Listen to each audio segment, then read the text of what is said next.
The common theme in Hilary's life is adventure, and like it's continuing on. And I have lived in Boston for like 18 years.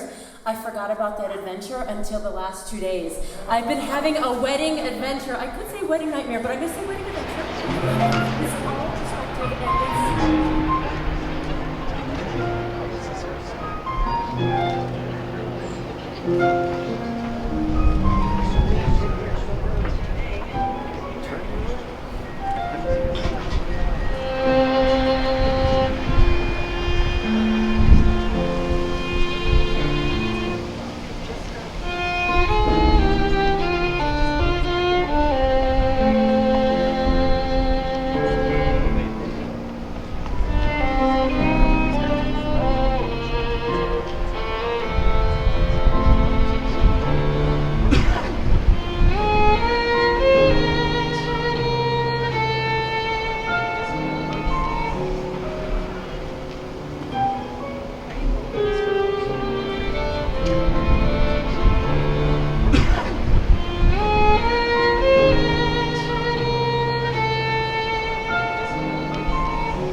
Everybody, we still have another 5 minutes to mingle and get to know each other. So plenty of food. Help yourself. 5 minutes.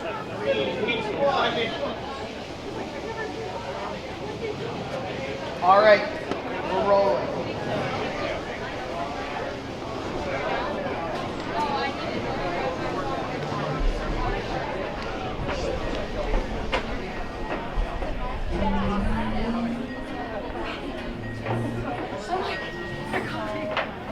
Coming.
Yeah. I'm happy to take her. You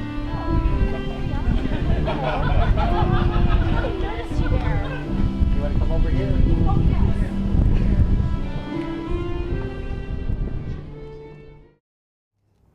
We are gathered here in this beautiful setting with Hilary and John. And here you are as a community of people who care for them and about their relationship, who love them, a community of family and friends. We've come to witness their marriage, and let's be honest, we've come to have a party with them. And they've gone to extraordinary lengths to make sure that you feel welcome and that this is a wonderful experience for all of us to celebrate with them, not just their love for each other, but the love that brings them here and the love that's shared in this community. Marriage is a gift, and it is given so that a husband and wife might know mutual care and companionship, help and comfort in prosperity and adversity. Therefore, it shouldn't be entered into lightly or unadvisedly, but rather reverently, considering the purposes for which it's intended. So Hilary and John, I encourage you to remember that it's getting chilly out here. Sure. Just speak a little faster, right? I'll be okay. I'll be okay. I love this phrase. It's from St. Paul, who was an avowed bachelor. So it's always interesting when we read this at a wedding.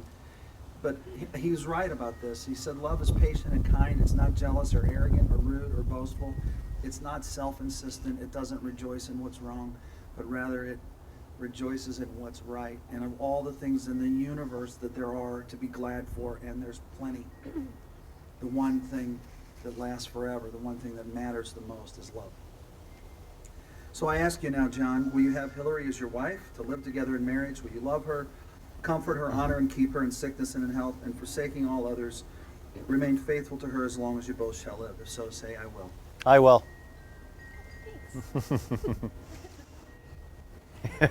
With gusto. Thank you. Yes. Hilary, will you have John as your husband to live together in marriage, to love and comfort him, honor and keep him in sickness and in health, and forsaking all others, remain faithful to him as long as you both shall live? I will. So Cassidy and Caden, this is a new family that's coming together, and I ask you, do you promise to support your dad and Hilary in their new and growing relationship of marriage? If so, say, "We will." We will. And John and Hilary, do you promise to welcome Caden and Cassidy into your family, to uphold them with your love? We will. And do you promise to support Cassidy's chocolate habit? We do. We will. We will. And will you take Caden out for fancy steak dinners at least twice a year? We will. Yes, we will. Yes, we will. You know, I would have said twice a week if you'd have. Yeah, I'm just saying. And friends and family, if you're able, would you stand in support of John and Hilary as I ask you, do you promise them your trust and love, your affection? Do you promise, as you're doing right now, to stand with them and not between them, to support them with your friendship, with your prayers? If so, say, "We will." We will. You may be seated, or if you want to maybe warm up a little bit. Well, the great prophet Johnny Cash has written. That's not funny. That's right. John and I agree that Johnny Cash is one of the great poets of the 20th century. But and "You're the nearest thing to heaven," these lyrics go mostly like this: "I've sailed the peaceful waters of the ocean deep and blue, and held my breath and watched the sunset's golden hue. I float above the mountain peaks and valleys wide and green, but you're the nearest thing to heaven that I've seen. I've searched for happiness long and far, but my search for love was through the day I found you, because you're the nearest thing to heaven. Yes, you are. I've watched silver raindrops fall to the earth to cool the day. I've watched the rainbow at twilight when clouds had blown away. I love the pretty flowers, but they can't buy the worth, because you're the nearest thing to heaven on this earth. I've searched for happiness so long and far, but my search for love was through the day I found you, because Johnny, or John if you will, has discovered you're the nearest thing to heaven. Mm-hmm. Yes, you are. Emily? Emily? Come on up to the microphone.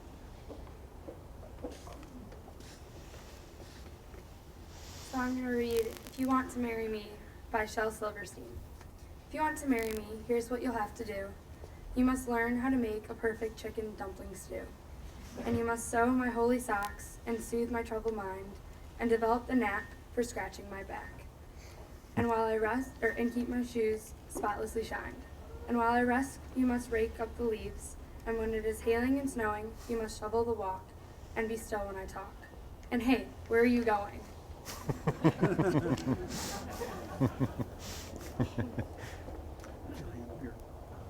Flowers. And if you'll turn and face one another, joining hands. Oh, you're warm. John, if you repeat after me. I, John, take you, Hilary, I, John, take you, Hilary, to be my wife, to be my wife, to have and to hold, to have and to hold, from this day forward, from this day forward, for better, for worse, for better or for worse, for richer, for poorer, for richer or poorer, in sickness and in health, in sickness and in health, to love and to cherish, to love and to cherish, as long as we both shall live. as long as we both shall live. Hillary, if you'll repeat after me, just say to John. I, Hillary, take you, John, I, Hilary, take you, John, to be my husband, to be my husband, to have and to hold, to have and to hold, from this day forward, from this day forward, for better, for worse, for better, for worse, for richer, for poorer, for richer, for poorer, in sickness and in health, in sickness and in health, to love and to cherish, to love and to cherish, as long as we both shall live. as long as we both shall live. All right, can you give me the ring?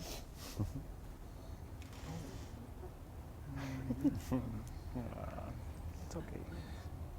Normally, there's a 45-minute homily at this point, but we'll just move it along. Yeah, that's okay. Lord, bless these rings, that as John and Hillary wear them and give them to one another, all of us here might be reminded of those sacred promises that we've made and the redemptive and enduring power of love. Amen. That's mine. Yeah, I put that One on here. now or you want it now? Oh, wait, I'm supposed to do this? Yeah. As you place the ring on her finger, repeat after me. Hillary, I give you this ring Hillary, I give you this ring in token and pledge in token and pledge of our constant faith of our constant faith and abiding love. and abiding love. Okay. No, only you do the same thing when you call him. Thanks for reminding me. John, I give you this ring Wait a second. Oh. John, I give you this ring John, I give you this ring. Okay, hold on. I've in got it. token and pledge In token and pledge of our constant faith of our constant faith and our abiding love. and our abiding love. Join hands. Oh. Well, John and Hillary have exchanged their vows. They've publicly declared their love. They've exchanged rings. They've listened and spoken, which they've been doing for a while now. And they've affirmed that this relationship into which they've entered is a relationship of grace and goodness and joy and challenges and lateness and on-timeness. And that it's right and that it's good and that it's true. Hillary and John, be generous in praise and be conservative with criticism. Slow to anger and quick to forgive, fast to laugh. Be open with each other and always err on the side of kindness without so much concern for being right. And above all other things, be truly good to each other. It's my great pleasure to introduce to you our newlywed couple, Mr. and Mrs. John and Hilary Sabin. Would you join me in congratulating them? Can we kiss now? Oh, and the bride and groom may kiss.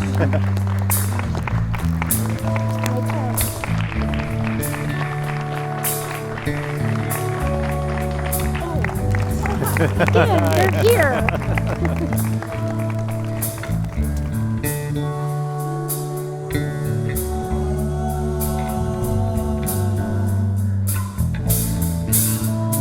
Your eyes in the morning sun, feel you touch me in the pouring rain.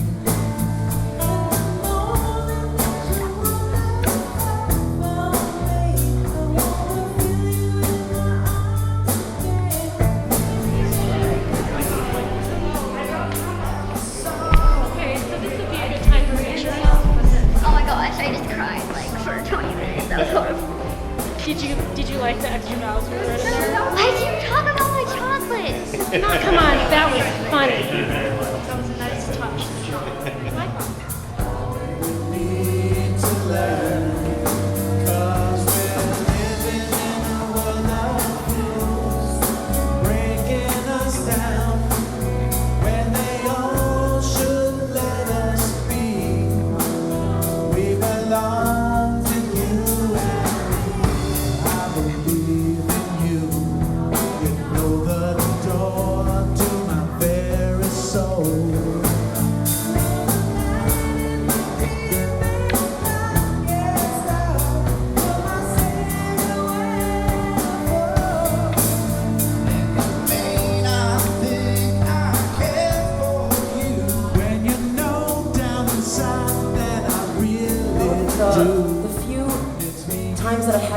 John and Hilary together. I've seen them a lot this weekend, but before that, it's clear the love that exists between them, and it's so wonderful to see.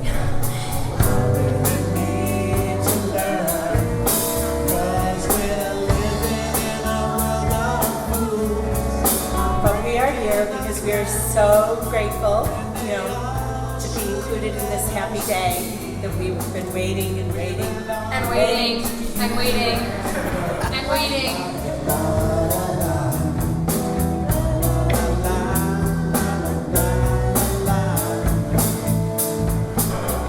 We really want to wish you the best of luck, and you two are perfect together, and we are so happy to have Cassidy and Kate as part of the family as well.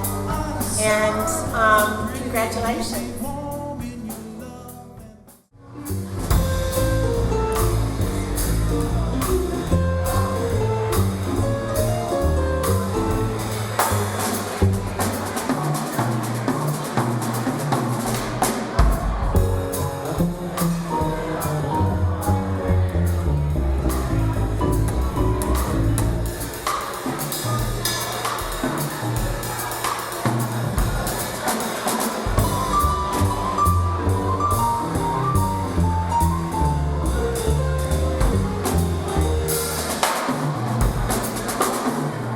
When I first decided to do the food for this wedding, which I kind of decided immediately, I was telling Sonia after she said I was completely insane for wanting to cook for my own wedding. I said, I kind of look at it as this isn't really my wedding, and you'll all know who I'm talking about when I say this. This is really, I wanted this to kind of be my gift to all the people that had to put up with me and all of my boyfriend dramas over the years. And I wanted to do something nice for them. And again, you all know who you are.